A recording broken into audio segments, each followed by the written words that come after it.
Okay, you guys. So I've got all of the bunks cut out, and I'm fitting them in there, and I'm finding that I have to just cut off a little bit of the tip of it,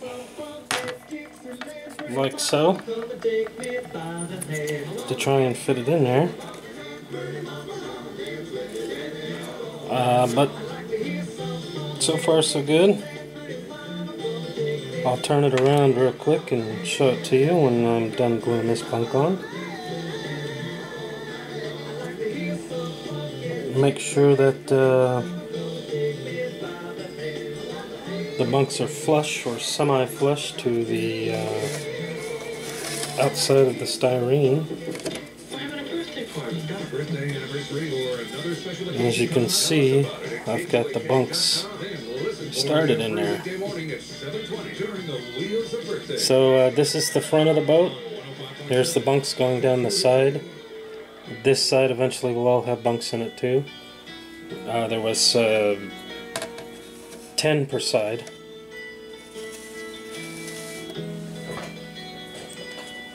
But I just wanted to show you that I am actually gluing the bunks in here. Oh, this one actually fits perfect without cutting. This must have been the original jig here. The more you cut, the bigger they'll get. So you have to make sure you use the original jig on every single one, or else they will start to get bigger and bigger and bigger. If you use the second piece to cut the third piece, and you use the third piece to cut the fourth piece, before you know it, it's gonna be way too big, and you're gonna say to yourself, what the hell did I do wrong? Well, the bigger you go, the longer you go, the more you cut from the outside of your jig.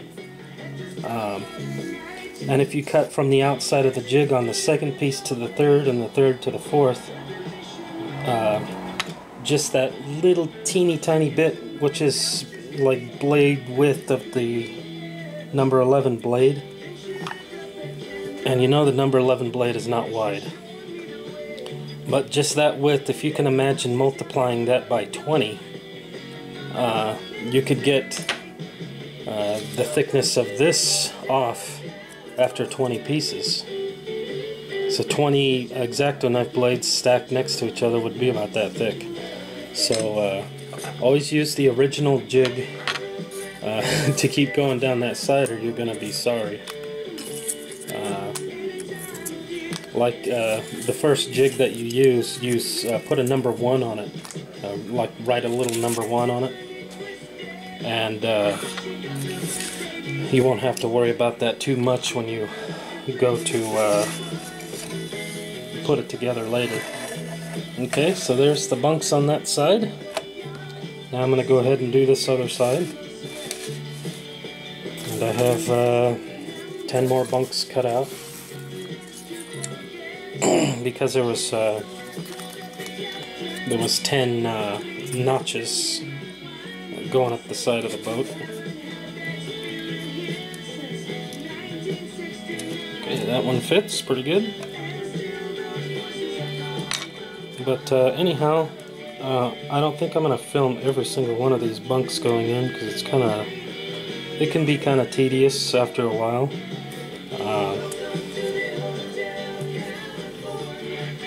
This one fits good.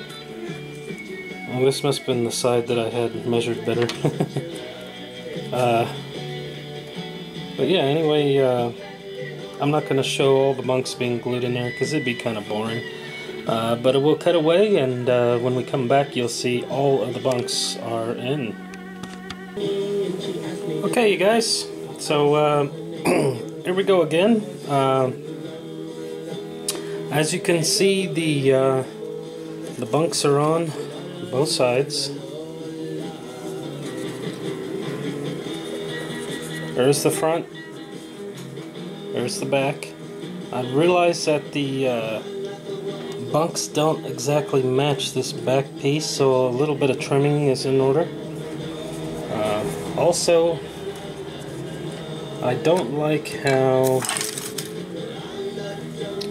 this front piece is with these sharp corners up here. So what I think I'll do is I'll try and trim those off. The problem is I have a brace right there underneath that. But I'm going to just slightly trim it. This side will have to be trimmed a little more because it's off a little bit. But when the sanding process starts, well, actually after it's finished, you shouldn't be able to tell that that I really modified it. Here's the base of the boat.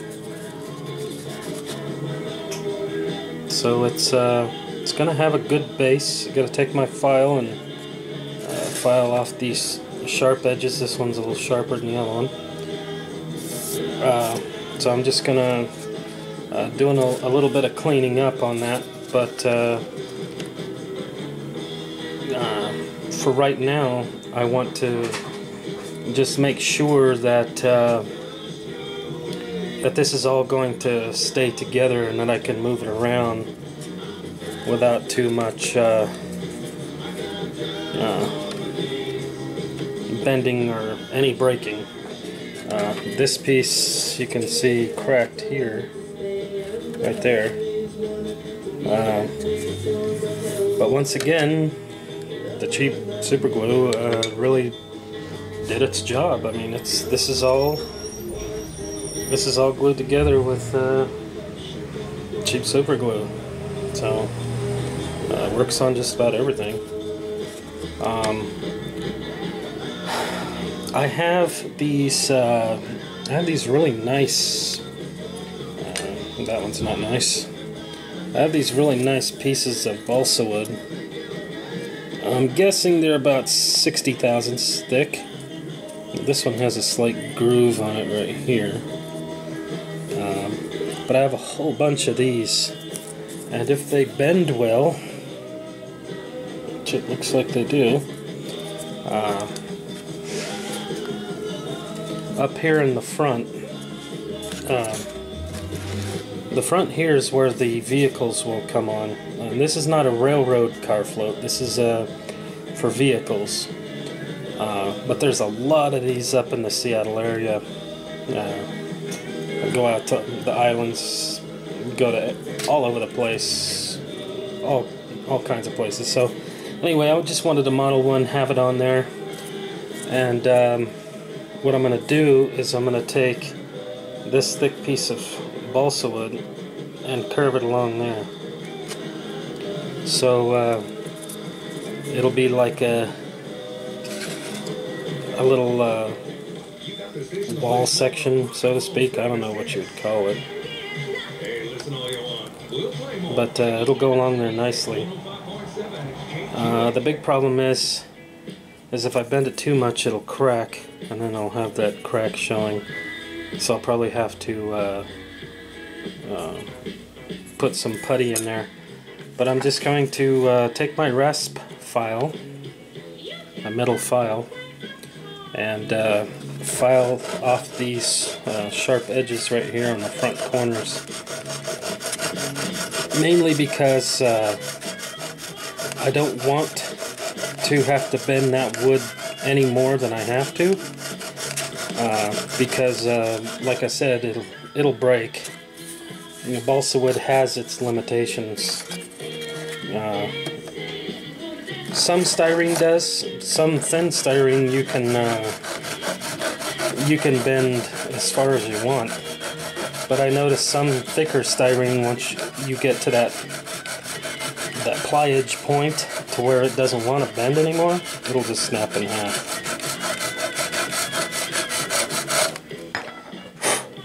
So I'll lightly file those off. Oh, I got hooked on something. Oh no. I feel it's loose.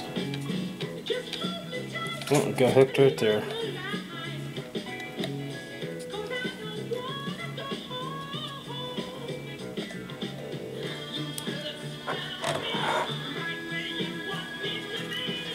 Okay, so I'll need to let it dry.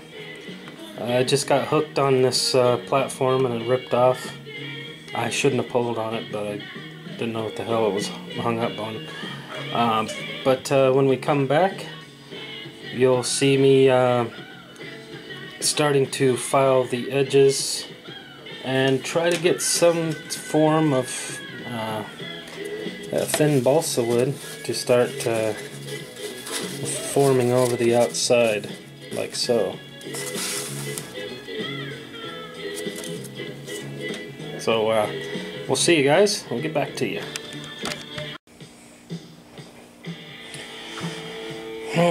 Alright, you guys. So here we go again. I'm waiting for this side piece of balsa that I cut to dry on there. As you can see, I just well, maybe you can see if I get it in the damn frame. What I simply did was just glue it to the side of the boat.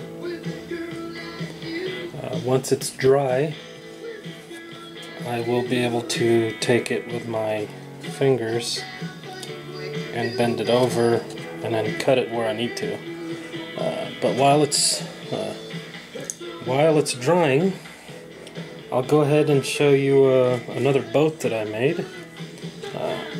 There's a reason why it's on my bench now. I have to fix it. I have a blush brush here that I can use to dust it off. I named this boat the Lil Bobber 7. Kind of stupid. But this is built out of balsa wood and styrene. And this is a tugboat. You see my homemade bow ropes are coming off. But yeah, this is a little tugboat that I made.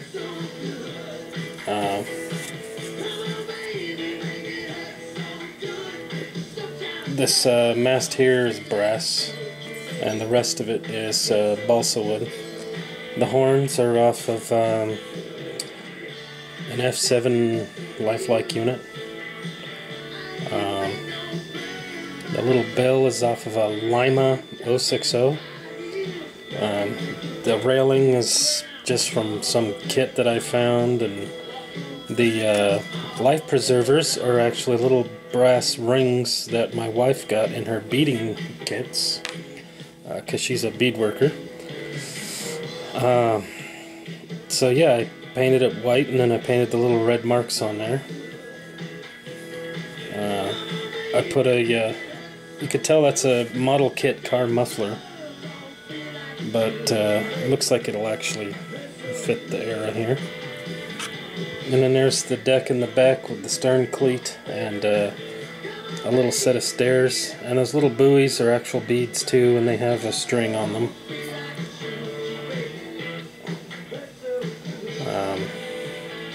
Then there's a little generator down here. You can see the details on it on this side,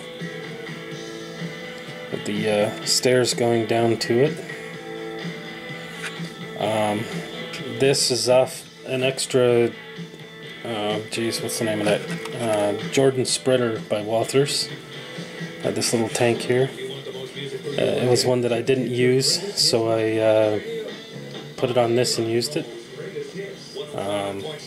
You can see the ladder going up to the top there, and little handrails up here, and then little top mast up here. The roof comes off, and I put a detailed interior with a staircase going down to the second level. You can probably see a little bit of the details around the wheel, and paint's not great in there. I'm going to fix it too.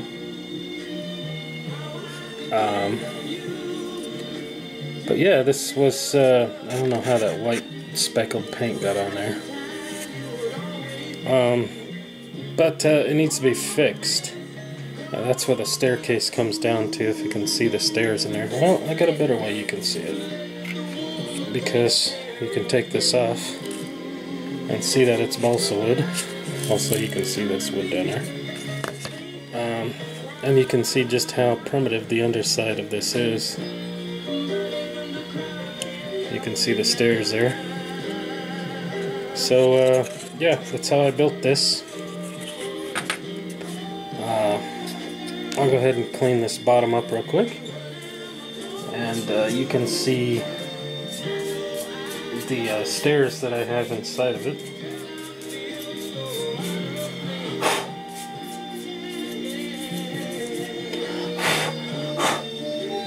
That was pretty dusty. It's sitting up on my top shelf for a while. There's a set of stairs here, and then 2 on each side of the cabin. I painted this gray for the interior of the door being open there. And it just simply fits right in there.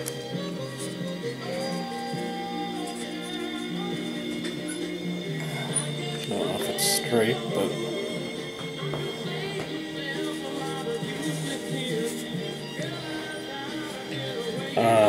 but anyway, what I want to do to this, I want to fix it slightly. I've already sanded it and painted it, but as you can tell, the bottom doesn't look like a tugboat. The front needs to be more rounded. The back on the corners need to be rounded. I don't know if I'm going to go up here and round them. I'll just probably round them down here. Because I don't like having a square. And also, when tugboats push, it's got the pusher bumper pad there, which is just another piece of balsa wood, with the bow cleat, but it's too pointed. Well, I think it is. I'm definitely going to sand the back, because I just don't like how it is. So I have my my trusty Dremel here, and I'm going to set it up and start drilling on it.